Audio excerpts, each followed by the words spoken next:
আসসালামু আলাইকুম। আজকে আমরা সপ্তম অধ্যায়ের সর্বশেষ থিওরি অনির্ণয় গণিতকের ল্যাগ্রাঞ্জের পদ্ধতি এটা করব। তো এই ল্যাগ্রাঞ্জ দ্বারা কিন্তু আমরা এর আগে আরেকটা থিওরি করেছি, ওটার নাম কিন্তু ভিন্ন ছিল। দুটি স্বাধীন চলক বিশিষ্ট ফাংশনের গরিষ্ঠ ও লঘিষ্ঠ মান বিদ্যমান থাকা ল্যাগ্রাঞ্জ ছিল। আর এটা কিন্তু গরিষ্ঠ লঘিষ্ঠ উল্লেখ নেই এবং দুটি স্বাধীন চলক কিন্তু উল্লেখ নেই। এটা কিন্তু অনির্ণয় গণিতকের ল্যাগ্রাঞ্জ। এটা মূলত হচ্ছে শর্তযুক্ত যে অঙ্কগুলো ছিল, আমরা ল্যাগ্রাঞ্জের ধ্রুবক ল্যামডা দ্বারা যে অঙ্কগুলো করতাম সেটা হচ্ছে এই পদ্ধতি। আর আগেরটা ছিল গরিষ্ঠ লঘিষ্ঠ ল্যাগ্রাঞ্জের শর্ত ছিল, ওটা ছিল মূলত আর টি মাইনাস এস স্কয়ার এবং আর এবং টি এর মান দ্বারা গরিষ্ঠ মান কিনা লঘিষ্ঠ মান সেটা চিহ্নিত করা। তো দুইটা থিওরি কিন্তু আগে চিহ্নিত করতে হবে। তো এইটা বললাম কি, যে শর্তযুক্ত যে অঙ্কগুলো ছিল যেগুলো আমরা ল্যামডা ধরে করতাম সেই পদ্ধতিতে অঙ্ক যেভাবে করছি, এই থিওরিটাও ঠিক সেই একই পদ্ধতি। ওই পদ্ধতিটা আমি আগে লিখি। ওই পদ্ধতির দুইটা জিনিস ছিল, একটা ছিল কি মূল ফাংশন, আর দ্বিতীয়টা ছিল হচ্ছে কি শর্ত। তো সর্বপ্রথম কাজ কি, যে এই 7 অধ্যায়ে যাই থাক সর্বপ্রথম কাজ কি, একবার অন্তরীকরণ করে তার মান শূন্য করা। তার মানে এই যে মূল ফাংশন এটাকে একবার অন্তরীকরণ মানে একবার ডিবিয়োগ করা করে সেটা শূন্য করা। তো মূল ফাংশনকে করার পরবর্তীতে এই শর্তকেও সেম একইভাবে ডিবিয়োগ করবো। ডিবিয়োগ করে এই শর্তের সাথে তখন মূল ফাংশনের আমি আবার কানেক্ট করবো, যোগ করবো। একটা কাজ করা লাগে, এই শর্তের সাথে ল্যাগ্রাঞ্জের ধ্রুবক ল্যামডা আনা লাগে। এটা কিন্তু শুধু শর্তের সাথে আনা লাগে। তো এই তাহলে এই থিওরিটা যখন আমি করব, ঠিক একইভাবে এই থিওরির একটা মূল ফাংশন আনতে হবে এবং এর সাথে সম্পর্কযুক্ত কিছু শর্ত থাকা লাগে। তাহলে সেই অনুপাতে আমি ধরছি, আমরা যখন অঙ্ক করছি ওর ভিতরে এক্স ওয়াই জেড 3 চলক ছিল সর্বোচ্চ। তো এটাকে আমরা এন তম চলক পর্যন্ত ধরে নিছি। এই জন্য প্রথম লিখছি যে একটা ফাংশন লিখছি ইউ সমান, এটাকে ফাই ধরি, ফাই অফ x1 x2 এই চলক পর্যন্ত এন সংখ্যক, এই জন্য xn পর্যন্ত। তো এর সাথে সম্পর্কযুক্ত যে সমীকরণগুলো থাকবে তার ভিতরেও কিন্তু সেই একই চলকে থাকা লাগবে। এই জন্য পরবর্তীতে ভিতরে কি সবগুলোই কিন্তু x1 x2 xn, এই যে পরবর্তীতে যতগুলোই হোক x1 x2 xn ভিতরে কিন্তু যেহেতু এইটা মূল অঙ্ক, এই শর্তগুলো ঠিক একই চলকে থাকতে হবে। তবে এই যে শর্ত কিন্তু অঙ্কের ভিতরে একটা অথবা দুইটা ছিল, সেখানে আমি শর্তটা ধরলাম এম সংখ্যক। তার মানে এই শর্ত এই যে একটা শর্ত, দুটো হলে এই যে দুটো শর্ত, এই শর্ত কিন্তু এম পর্যন্ত। তার মানে এখানে মাঝে ডট ডট দিয়ে আরো কোন পর্যন্ত আছে, এম পর্যন্ত। সেই এমটা কিন্তু এই শর্তের সাথে এখানে আসছে। আর ভিতরে কিন্তু এই যে এন ছিল, এটা কিন্তু এই যে মূল ফাংশনের যে এন চলক ছিল সেইটা। তো এটা এখানে থাকবে এম, আর ভিতরে কিন্তু সব জায়গায় এনই থাকবে। এটা কিন্তু মাথায় রাখা লাগবে। এবার আমি যেটা বললাম যে প্রথম কাজকে অঙ্কের মতন মূল যে ফাংশন সেটাকে একবার ডিফেক্ট করো। তাহলে এখানে আমার মূল ফাংশন আছে ইউ, এই যে এটা আছে আমার মূল ফাংশন বলছে, এটাকে আমি ডিফেক্ট করবো। এটাকে যদি ডিফেক্ট করি তাহলে একবার আমি লিখলাম ডি ইউ সমান ডি ফাই, ভিতরে কি আছে x1 x2 ডট ডট অন্তর্ভুক্ত xn পর্যন্ত। সেখানে আমি খেয়াল করি যে এই ভিতরে চলকগুলো কিন্তু কমা আকারে আছে। তো কমা আকারে চলকগুলোকে ডিফাইন করতে হয় কিভাবে, চেইন রুলের উপপাদ্য স্যার। চেইন রুলটা আমি আবার একটু দেখি, চেইন রুলটা যদি আমরা ভুলে যাই আবার একটু আমি সলভ করাই।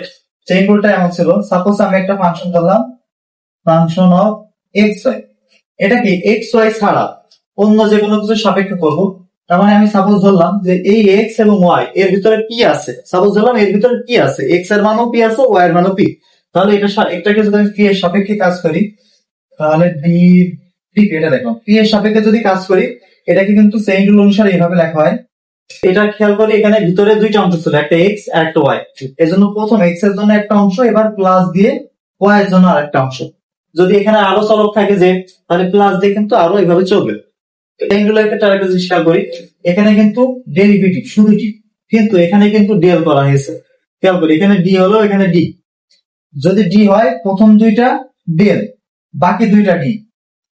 তাহলে এখানেও প্রথম দুইটা ডেল, বাকি দুইটা ডি। কিন্তু যদি ডেল করা হয় সেই ক্ষেত্রে কিন্তু সবগুলোই ডেল হয়ে যায়। এই ডেল যখন করা হয় তখন সবগুলোই ডেল, কিন্তু যখন ডি প্রয়োগ করা হয় তখন কিন্তু শেষের দুটো ডি হয়, কিন্তু প্রথম দুটো কিন্তু ডেল হয়। এটা কিন্তু মাথায় রাখা লাগবে। তো এই সূত্রটা কিভাবে হয়, যে যে এক্স প্রথম যে এক্স আছে সেই এক্স একবার প্রথমটা নিচে থাকে আর একবার পরবর্তীটার উপরে। মানে এটা যদি কেটে দিই, আমি মনে মনে যদি কেটে দিই তাহলে এই যে ডেল এফ ডেল পি যেটা ছিল পরে ডেল এফ ডেল পি এটাই থাকে। সেম একই ভাবে এই যে পরবর্তী ওয়াই, তার মানে ওয়াই একবার নিচে নিতে হবে, একবার পরবর্তীটা উপরে নিতে হবে, প্রথমে নিচে তারপরে উপরে। আর এই যে উপরে নিচে যা ছিল সেভাবে ঠিক থাকছে। এই যে ডিএফ উপরে ছিল, এই যে ডিএফ উপরে আছে, এটা ডিএল এফ গেছে, যেহেতু প্রথম অংশ ডিএল হয়। আর পরবর্তীতে কি আছে ডিপি, ডিপি নিচে ছিল, এই যে নিচে আছে। এই দুটো যদি আমি মনে মনে কেটে দিই তাহলে যে ডেল এফ ডেল পি, এই দুটো কেটে দিই সে ডেল এফ ডেল ওইটা কিন্তু থেকে যাবে। তাহলে এটা কিন্তু চেইন রুলের উপপাদ্য। তবে আরেকটা জিনিস খেয়াল করি, এখানে এখানে পি এর সাপেক্ষে, কিন্তু এখানে কিন্তু শুধু ডি। তার মানে এই পিটা যদি না থাকতো তাহলে এই সূত্রের ভিতরে পিটা আসতো না। তাহলে সূত্র কোন থেকে আসতো? এই পিটুক যদি আমি মুছে দিই সূত্র, তাহলে এই পি অংশটুকু মুছে দিলে এইটুকু আসছে। তার মানে এই ডি এর অংশটুকু দুটো আছে, কিন্তু ডি এর অংশটা একটা হবে, নিচের যার সাপেক্ষে সেটা নেই। একইভাবে ওয়াইডটাও এই যে ডেল এর অংশ দুইটা হবে, নিচে এই ডানের পরবর্তী অংশটা একটা হবে। এই অনুসারে এইটা আমি করি। তাহলে এখানে কত আছে, বা এটা ডিইউ এটাও থেকে যাবে। তাহলে প্রথম কিন্তু এখানে x1 আছে, তাহলে x1 এর কাজ হবে। আর এখানে কিন্তু মূল ফাংশন এখানে যখন x ছিল, এখানে কিন্তু ফাই আছে, তাহলে এটাকে লিখবো আমি প্রথমে যেহেতু ডি প্রয়োগ করছি, তার মানে প্রথম যেটা ডেল, তাহলে প্রথম লিখবো ডেল ফাই। তাহলে এইটা প্রথমে নিচে আসবে, তাহলে ডেল x1 ইনটু এই জিনিসটা আবার ডি হয়ে পরবর্তী যে গুণ হবে।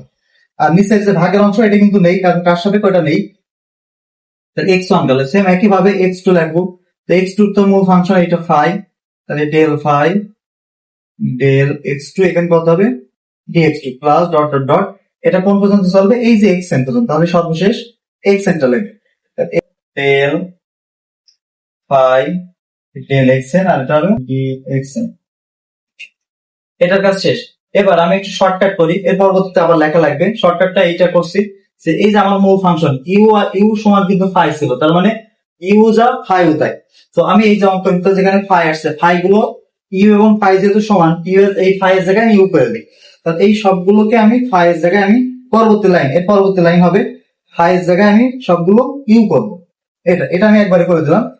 এর পরবর্তীতে আমরা জানি কি যে গরিষ্ঠ বা লঘিষ্ঠ মান বিদ্যমান থাকা সত্ত্বেও একবার অন্তরীকরণ করে তার মান শূন্য করা। এই যে একবার অন্তরীকরণ করছি, এর মানটা কত করবো আমি? শূন্য। এই অনুসারে কিন্তু আমার কাজ হয়েছে, মূল ফাংশনকে ডি প্রয়োগ করবো এবং শূন্য ধরবো। এই পর্যন্ত কাজ শেষ। এবার আমার কাজ কি? এই শর্ত ডি প্রয়োগ করবো। তো শর্ত কিন্তু একটা দুইটা ডট ডট দিয়ে কোন পর্যন্ত আছে? এম পর্যন্ত সমীকরণ দিয়ে। তো আমি এই যেহেতু ডট ডট আছে আমি ওইগুলো করবো না, তাহলে একটা দুইটা তিনটা শর্তের কাজ করি। তো প্রথম কাজ ডি প্রয়োগ করছে এই f1 এর শর্ত, তাহলে এই সাইডে লিখে রাখলাম ডি f1। এই শর্তের ভিতরে কি কি আছে? তাহলে এটা যদি আমি কাজ করি, প্রথমে কিন্তু x1 আছে, তাহলে প্রথম ডি প্রয়োগ করলো, প্রথম অংশ কিন্তু ডেল হয়ে যায়, একই সূত্র। তাহলে ডেল এটা কার অংশ? f1। তাহলে ডি x1, প্রথম x1 এর কাজ করছে, এর পাশে একটা গুণ হবে কোনটা? এই সেম এটা ডি দিয়ে গুণ হবে, প্লাস এর পরবর্তী এইটাই হবে। এবার ডেল f1 দিয়ে এবার x2 অংশ, তাহলে এখানে del x2 dx2 plus dot dot dot, সর্বশেষ কোনটা ছিল? xn। তাহলে এটা কত হবে? Del f1 del xn dxn সমান কিন্তু এই যে এটা সরি, এটা শূন্য হবে, শূন্য পাশে, তাহলে সমান কিন্তু শূন্য, প্রত্যেকটা সমান শূন্য ধরে নেব। তাহলে এটা প্রথমটার কাজ করলাম। এবার এই একটার কাজ করবো, তাহলে এটাও লিখবো df। তাহলে এখানে খেয়াল করি, এর ভিতরেও যে চলক এর ভিতরে একই চলক, তাহলে এক কাজ হবে, শুধু চেঞ্জ কোনটা? এটা f1 আর এটা f2। তাহলে যা ছিল f1 এর জায়গায় f2 লিখে একই লাইন লিখবো del f2 del x1 dxn। এটা কত হবে? Del f2 del x2 dx2 plus dot dot dot del f2 del xn dxn সমান শূন্য। সর্বশেষ যেটা ছিল মাঝে ডট ডট আছে, সর্বশেষ fm। তাহলে আমি ডি প্রয়োগ করছি কার? ওই fm টা। তাহলে ওটা কি করলে কি হবে? একই জিনিস, শুধু fm এর পার্থক্য। তাহলে একই লাইন লিখবো del fm del x1 dx1 plus del fm del x2 dx2 plus dot dot, সর্বশেষ n প্লাস m হবে del fm del xn dxn সমান শূন্য। তাহলে এই যে যেটা লিখছিলাম যে মূল ফাংশনের অন্তরীকরণ করছে, এবার শর্তটা অন্তরীকরণ করছে। এবার কাজ কি? এই মূল ফাংশনটাকে এই শর্তটাকে যোগ করা এবং এটা একসাথে নিয়ে আসা। তবে যোগ করার আগে একটা কাজ করতে হয়, এই শর্তের সাথে যে ল্যাগ্রাঞ্জের ধ্রুবক, এই শর্তের সাথে সেটা গুণ করতে হয়। তাহলে এই যে অঙ্কে আমার শর্ত কয়টা আসছে? একটা দুইটা তিনটা লিখছি, মাঝে ডট ডট, আরো অনেক শর্ত আছে। তো সবগুলোই তো ল্যামডা গুণ করবো না, তো সবগুলোকে এই ল্যামডাটাকে আমি ভাগ করে দিব। তার মানে একটা শর্ত থাকলে আমরা ল্যামডা গুণ করতাম, দুটো হলে ভাগ করতাম কি? একটা ল্যামডা 1 একটা ল্যামডা 2। ঠিক একই ভাবে তাহলে এই শর্তকে প্রথম আমি গুণ করবো এটার সাথে ল্যামডা 1, এটার সাথে আমি গুণ করবো কোনটা? ল্যামডা 1। এই পরবর্তী df2 এই সিরিয়াল মেনটেন করে এটা করবো আমি ল্যামডা 2। এর পরবর্তী ল্যামডা 3 ল্যামডা 4, এই সর্বশেষ কোনটা এফএম, তাহলে এফএম এ আমি গুণ করবো কোনটা ল্যামডা এম। এবার গুণ করে কি করবো আমি এই যে মূল যে ফাংশন ছিল এর সাথে যোগ করবো। এই যে লাইনটা আমি লিখছি যে এই যে সমীকরণগুলো ছিল এই সমীকরণগুলোর সাথে যথাক্রমে, তার মানে প্রথমটা ল্যামডা 1 ল্যামডা 2 ল্যামডা এম এভাবে সিরিয়ালে গুণ করে কার সাথে যোগ করবো এই যে মূল সমীকরণের সাথে, যেটা আমি বলছিলাম। তাহলে মূল সমীকরণের সাথে কিন্তু কোনো কিছু গুণ না, তাহলে এখানে এটা যোগ করে যে মূল যে সমীকরণ এটা ছিল এর সাথে যোগ করবো। তো মূল সমীকরণটাকে আমি 1 নম্বর সমীকরণ দিয়েছি, তাহলে এটাকে আমি একটা 1 নম্বর সমীকরণে রাখি। তাহলে এই কাজটা আমি করি, তাহলে এই কাজটাকে অনেক বড় আসবে, তো এটাকে আমি শর্টকাটে কিভাবে করবো একটু খেয়াল করি। এই ভিতরে একটু যোগ দেখায় প্রত্যেকটার ভিতরে, এই যে এইখানে কিন্তু dx1 এর চলক আছে, এটারও প্রথমে dx1 এর চলক আছে, এটারও dx1 এটারও dx1।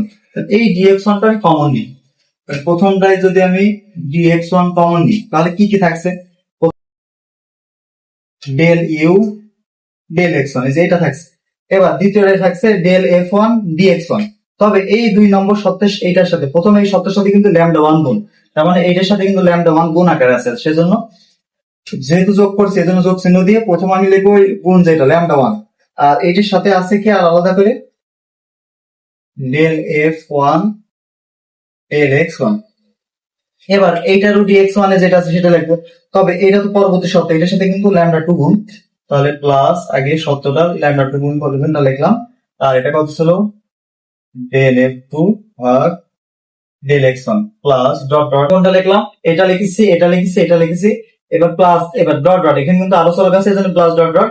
এবার সর্বশেষ যেটা সেটা লিখবো, প্লাস দিয়ে সর্বশেষ কোনটা ছিল ডেল fm ভাগ ডেল x1, কিন্তু সর্বশেষের সাথে কিন্তু আবার ল্যামডা m গুণ, তাহলে এটা lambda m into del fm ভাগ ডেল x1, এই যেটা। তাহলে প্রথমটা dx1 এর এটা কিন্তু আমার কমন নেই শেষ, সেম একইভাবে এই dx2 যেগুলো ছিল সেইগুলো কমন নিব। তো একইভাবে প্রথমে এটা হবে, তারপর ল্যামডা 1 গুণ করে এটা হবে, তারপর ল্যামডা 2 গুণ করে এটা হবে, এরপরে ল্যামডা m গুণ করে এইটা বসবে। তাহলে ওইটা আমি লিখে দিই, তাহলে এটা কাজ হলো dx2। তাহলে প্রথমটা আছে কত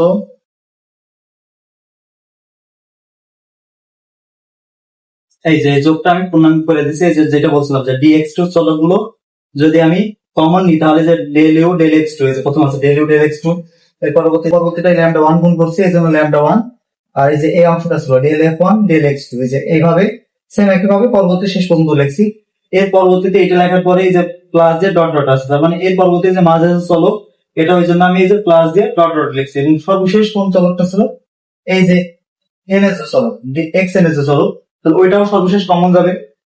এবার ওইটার ভিতরেও যা যা ছিল ডেল ইউ ডেল এক্স আর del u del x n এটা লিখছি, এর পরবর্তী এটারটা লেখা লাগবে, তবে এটার সাথে ল্যামডা 1 গুণ, এই জন্য ল্যামডা 1 গুণ এটা লিখছি। এভাবে সর্বশেষ এটা পর্যন্ত আমি কিন্তু সব লিখছি। এবার এই সবগুলো সমান, এই সাইডে কিন্তু ছিল সবগুলো সমান শূন্য, তাহলে এই ডান সাইডে সবগুলো কিন্তু সেই শূন্যই থাকবে যোগ করলে। তাহলে এটা এবার নিচের এই একটা অংশ আমি লিখছি, কেন লিখছি বলছি, এই যে সমীকরণটা আমি লিখছি এটা কিন্তু বেশ বড় একটা সমীকরণ হয়ে গেছে, কিন্তু এই বড় সমীকরণের ভিতরে একটা জিনিস কিন্তু কমন আছে, আমি একটু খেয়াল করে দেখি। শুধু পার্থক্য কি নিচের প্রথমটাই যে প্রথম dx1 এ যেটা নিছিলাম সেটা সবার নিচেই কিন্তু dx1, এর পরবর্তী dx2 সবার নিচেই কিন্তু একই জিনিস dx2। এবার সবার এই যে dxn এটা কিন্তু সবার নিচেই dxn, কিন্তু এই নিচের অংশটুকু ছাড়া উপরের অংশ বা এই যে ল্যামডার যে অংশ সেই অংশটা কিন্তু সবারই একই। প্রথমে যে এটা ছিল ডেল ইউ, এটারও কিন্তু ডেল ইউ আছে, এর পরবর্তী ল্যামডা 1 এর চলক ছিল ডেল f1, ল্যামডা 1 এর চলক ডেল f1, এটারও কিন্তু ল্যামডা 1 এ ডেল f1, এর পরবর্তী ল্যামডা 2, তারপরে ল্যামডা m সবগুলোই কিন্তু বাকিগুলো সব এক, তো সবগুলোইতে একই, শুধু পার্থক্য তো নিচের এই অংশটুকু। এই জন্য এটাকে আমি সংক্ষেপে কিভাবে লিখতে পারি সেজন্য এটাকে আমি ধরে নিছি এই যে উপরের অংশটুকু সবগুলোর উপরের অংশটুকু নিছি। এবার নিচের যে অংশটুকু ছিল এই যে একটা x1 ছিল একটা x2 ছিল, তো এটাকে আমি কোন একটা সাধারণ মান হিসেবে আমি এক্স আর ধরছি। তাহলে এই এক্স আরটাকে যেহেতু নিচে আলাদা হচ্ছে নিচের অংশটুকু, এই নিচের অংশটুকুর জন্য আমি এই টোটালটাকে ধরে নিয়েছি যে পি আর, মানে এই যে নিচে যেটা ছিল সেই অংশটা আমি পি দিছি, আর নিচের এই অংশটুকু যেটা ছিল সেটা আর ধরছি। তাহলে এইটার নিচের অংশ আছে 1, তাহলে এটা কিন্তু একবার হয়ে যাবেন কিন্তু p1, এটা কিন্তু আছে 2, তাহলে এটা কিন্তু একবার হয়ে যাবে p2, আর এই টোটালটার নিচে কিন্তু আছে xn, তাহলে এই সূত্র অনুসারে যদি পাতাই তাহলে এইটা অনুসারে যদি পাতাই তাহলে এটা কিন্তু একবারে লেখা যাবে নাকি pn, এইটা অনুসারে এবার এটা আমি করবো। তো এটা যদি আমি করি তাহলে এটা প্রথম ছিল কোনটা dx1, আর এই টোটালটা সমান এই যে এইটা প্লাস পরবর্তী কি ছিল dx2, তার ওইটার সাথে কত ছিল t2 প্লাস ডট ডট, এই যে মাঝে আরো চলক ছিল, এবার সর্বশেষ কোনটা dxn ইন্টু এটা তাহলে কত আসলো pn সমান 0। এই যে এবার এই পুরোটা পি এর মান কিন্তু অনেক বড় অংশ, পি এর ভিতরে কিন্তু এই যে λ1 λ2 এর পরবর্তীতে f1 f2 del অনেক অংশ আছে, সেটাকে শর্টকাটে আমরা এইভাবে ধরে নিছি। এবার লিখবো যে এই যে আমি λ1 λ2 ধরেছিলাম, এই মানটা এমন ভাবে ধরা যেন এই যে ভিতরে যে p1 p2 pn এইগুলো শূন্য হয়। কারণ কি আমি আরেকটা জিনিস বলি, এই যে এইগুলো কিন্তু এটা x1 এর চলক, এটা x2 চলক, এটা xn এর চলক, এগুলো কিন্তু স্বাধীন চলক, কারণ কোনোটার সাথে কোনোটা যোগ হয় না। কিন্তু তাহলে সবার মান জিরো কিভাবে হবে? যখন আলাদা করে এইটার মান জিরো হবে, এইটার মান জিরো হবে, এইটার মান আলাদা করে শূন্য হবে, তখনই কিন্তু 0 প্লাস 0 প্লাস 0 তখন কিন্তু শূন্য হয়। তাহলে আলাদা করে এইটার মান শূন্য মানে কি এই p1 এর মান শূন্য, এই p2 এর মান শূন্য, এই p1 এর মান শূন্য। তো এটা কিভাবে ধরা হয়েছে? এই যে λ1 λ2 এইভাবে কোন পর্যন্ত λn এর মান এমন ভাবে ধরা হয়েছে যেন এই মানটা শূন্য হয়। তাহলে এটাকে আমি একটা সমীকরণ দিয়ে রাখি, এটা পরবর্তী কাজ করতে হবে। এই যে এখান থেকে 2 নম্বর সমীকরণ থেকে লিখছি যে λ1 λ2 λm, এইভাবে এটাকে এমন ভাবে নির্বাচন করা হয়েছে যে এর ভিতরে p1 p2 p3 এইগুলোর মান আলাদা আলাদা কি শূন্য, এই জন্য সবার মান আলাদা করে একবারে শূন্য লিখে দিচ্ছি।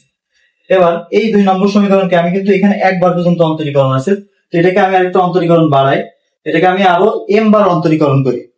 তো যতবার অন্তরীকরণ করা হয় সেটা কিন্তু এই যেখানে একবার আমি কিভাবে বুঝি, x এর পাশে এক রয়েছে বলে কিন্তু একবার, x এর পাশে 2 মানে কিন্তু দুইবার, তাহলে একবার তো রয়েছে, আমি যদি আরো m বার করি তাহলে এই যে একবার রয়েছে, আরো এক m বার করলে কিন্তু এই যে 1 প্লাস m এইভাবে কিন্তু বোঝাতে হবে। তাহলে এটাকে আমি যদি আরো m বার করি তাহলে এটাকে এই 2 নম্বর সমীকরণ কি দেওয়া হবে dx1 আছে, তাহলে x m প্লাস 1, পরবর্তী p1 ছিল এটাও m প্রয়োগ করলে m plus n plus 1 plus same একই ভাবে এটা আসবে 2 দুইবার রয়েছে, তাহলে x2 এর সাথে আরো m বার প্রয়োগ করছি, তাহলে 2 প্লাস m হয়ে গেল, এটা হয়ে গেল কত 2 plus m plus dot dot dot plus. এবার এখানে কিন্তু সর্বোচ্চ কিন্তু n ই ধরা ছিল, এখানে কিন্তু n পর্যন্ত রয়েছে, এই জন্য এইটার যেমন যোগ করছিলাম এটা আর যোগ করা লাগবে না, এটা যা আছে সেভাবে আমরা রেখে দিব। তাহলে এটা কত ছিল dxn en সমান 0।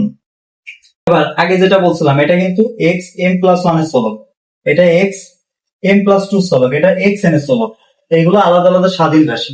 তো এটা সবগুলো যোগফল 0 কখন হয়? যে আগে যেটা বললাম, যখন আলাদা করে এটা সমান 0 হবে, আলাদা করে এটা সমান 0 হবে, আলাদা করে এটা সমান 0 হবে।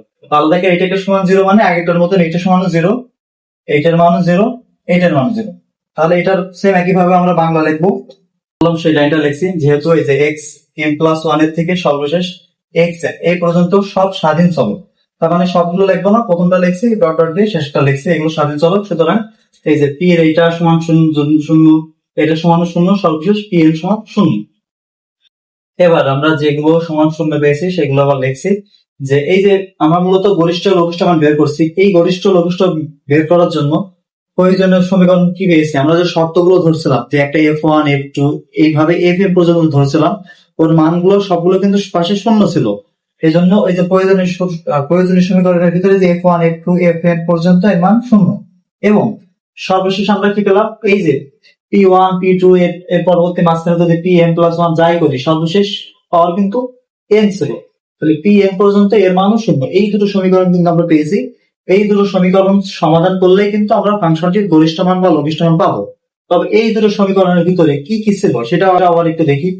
এই যে f1, তো f1 এর ফুল ফর্ম ছিল কি f1 ইনটু x1 x2 এভাবে কোন পর্যন্ত xn পর্যন্ত।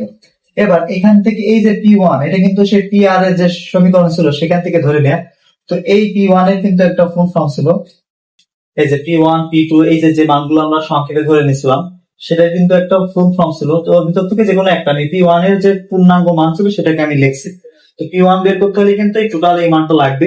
তো এখান থেকে প্রথম কি ছিল যে ইউ ছিল, ইউটা কিন্তু আমার মূল অঙ্ক, এই মূল অঙ্কেরই কিন্তু গরিষ্ঠ বা লঘিষ্ঠ মান নির্ণয় করবো।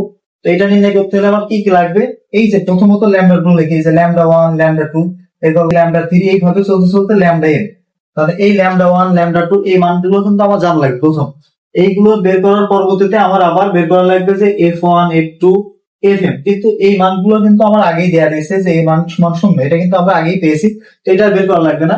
আরেকটা কি লাগবে, এই যে এফ ওয়ান এর ভিতরে কি ছিল, x one x two x n, এর পরবর্তীতে এই যে এক্স এর ওই মানগুলো বের করতে হবে। তাহলে এই ল্যামডা ওয়ান ল্যামডা টু এই মান বের করবো, এর পরবর্তীতে এর ভিতরে যে চলকগুলো ছিল সেই চলকগুলোর মান বের করব, করে যে অঙ্কের লঘিষ্ঠ বা গরিষ্ঠ মান নির্ণয় করবো। এই পদ্ধতিটাকেই বলা হয় ল্যাগ্রাঞ্জের পদ্ধতি। অঙ্কগুলো ঠিক এই একই পদ্ধতিতে করতে হয়, থিওরিটা